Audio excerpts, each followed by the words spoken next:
to secure the bag, or to fumble the bag. And this is a smack in the face for someone who took a gamble. People trusted him. But our people are thirsty. Our people are hungry for knowledge. He was the viral guy in Atlanta, spitting finance knowledge to anybody who listened on the street corner. But now Jay Morrison is in hot water. I invested $40,000. $500. It's $2,000. He got 15,000 people to invest in a real estate fund. $11.7 million they all raised. A new Black Wall Street was on the horizon. The money has been just evaporated. And apparently there's little to show for it, and investors are going off on social media. Everything done in darkness must come to light. I'm Justin Carter. This is TSR Investigates.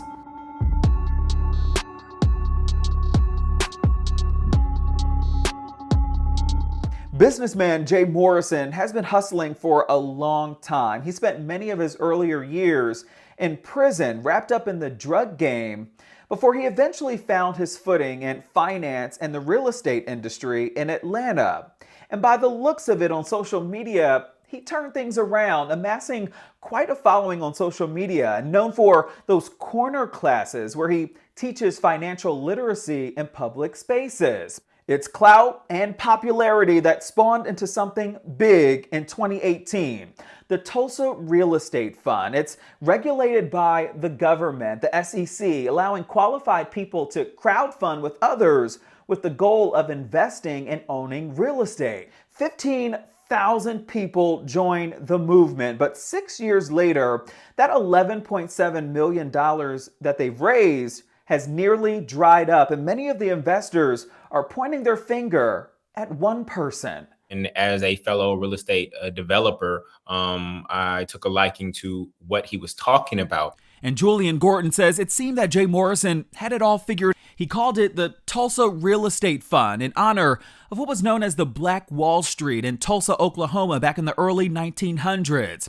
It was a haven for successful black businesses before a white mob set it on fire in 1921.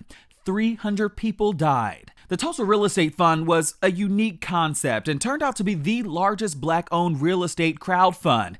Everybody had to put in at least $500. Gordon, a real estate investor himself, he put in $40,000, the most of anyone. I never invest anything that I can't lose, but when you invest, you don't intend to lose at the same time. And that's what Gordon says happened with this. Their crown jewel investment, a 30,000 square foot event and workspace called the Legacy Center in Atlanta.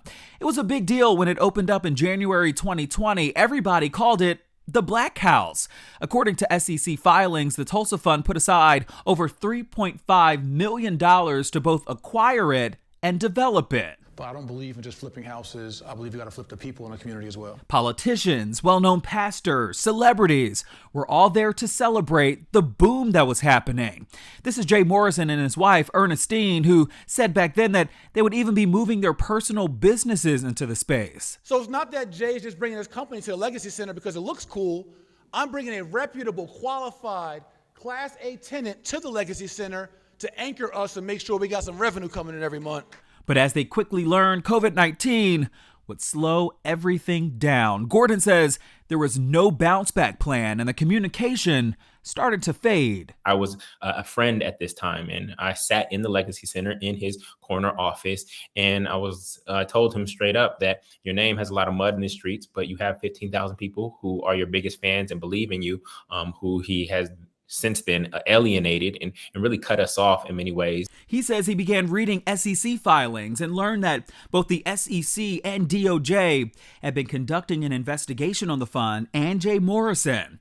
It was revealed in 2019 that the government issued a subpoena seeking documents and information about the fund's operations, but nothing later came of it. And by May 2020, the investigation was closed, but Gordon says that he still noticed that the math wasn't mathing. That $11.7 million initially raised was being swallowed up, losing millions year over year, according to these SEC filings, with no recorded profits. And at the same time, the fund manager, Jay Morrison, was allegedly paying himself in management fees. He's eaten over $1 million, almost probably $2 million by now in management fees. He's paid his wife through the organization. She used the facilities without probably any payment. She hosted her podcast there. She hosted her greenlit ATL events there. And I guarantee that there's no transactions of her paying us, the investors or the entity, for the usage of that space. We spoke to Moncherie Robinson, who invested $500, the minimum required to join.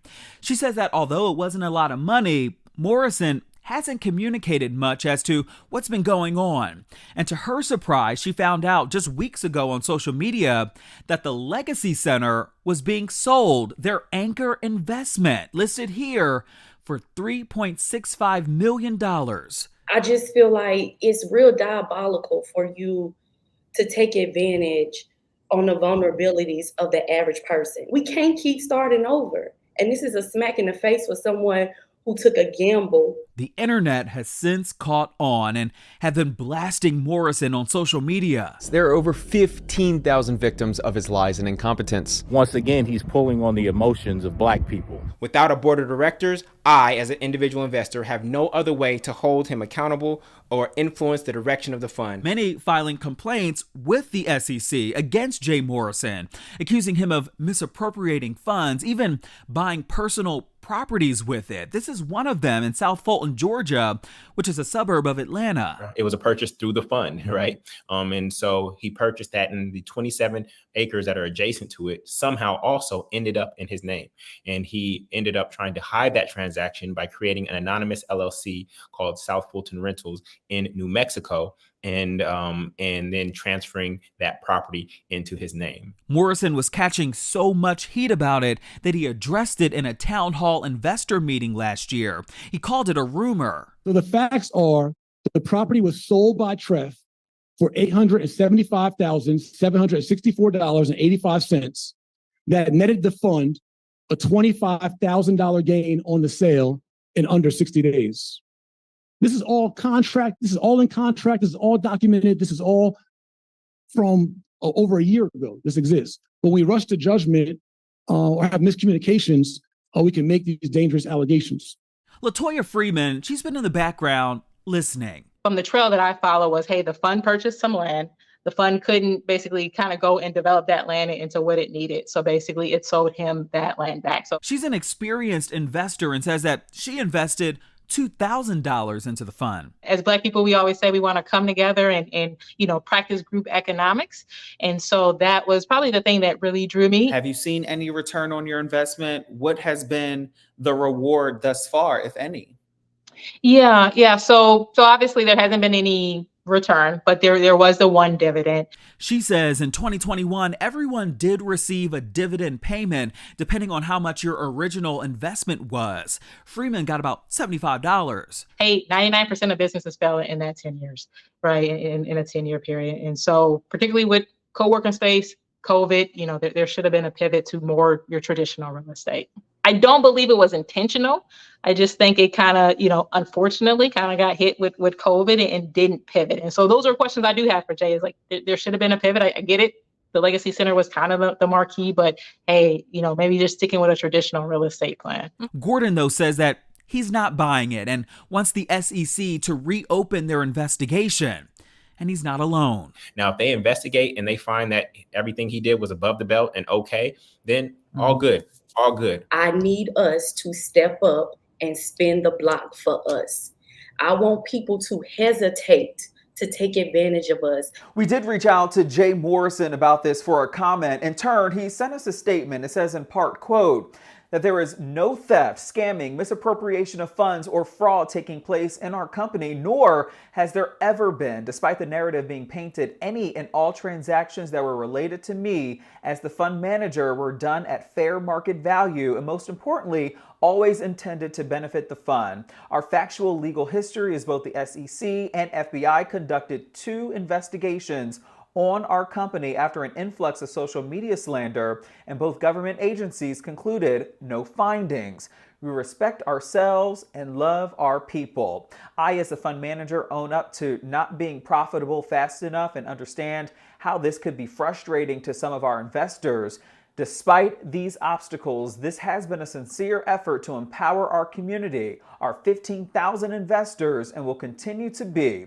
We are committed to learning from our mistakes, obstacles we've overcome, and to continue our mission to realize the historically elusive goal of mass-scale group economics within the Black community, end quote. He also pointed out that the fund has led to the investment of over 150 attainable housing units, as well as providing over 200 jobs. And they've even been in the community working with the Obama Foundation to host events for at-risk youth. But as far as the investors go, many of them I spoke to say that they will not stop until their voices are heard with the SEC. And of course, we'll be following up to see if that happens.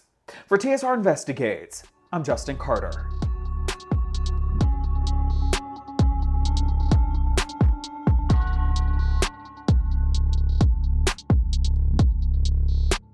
Hello roommates, and thank you for watching our YouTube channel. Do you want more TSR Investigates? Be sure to subscribe and check us out at theshaderoom.com.